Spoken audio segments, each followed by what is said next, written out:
Hola siskim se BES pastor lo afaka pavuma kinanthathe efela ubuwa sisuthu ko BE Luleki aka Coach. breakfast yonke ekseni kwezinye izinto ezintsha esizenzayo zamana usibona simane sisiza kuwe sikuphathele ishohlo simane sikrobisa noba kwenzeka ntoni na e-studio xa sisasaza ingapheleli ekubeni ba usimamele nje qha ukwazi noba mawubone behind the scenes into yoba kwenzeka ntoni na xa kudlala ingoma abasasazi bashiyeka Kuninzi kokuqhubekayo ke ngaphandle nje bese sitshiwe ngupastor kulungiselela i-show le nithatha ngaphezulu kweza hours 2 nala 30 minutes pha kuyo kunjalo njengokwena nto i-drive esinayo lokubana beka ndiyakhawuleza uyabona ke into mnandi la mfutho uvayo ngapha emoyeni uzakwazi ukubona ba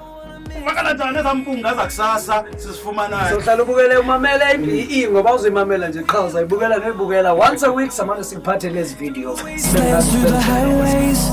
till my shadow turns to sun rays.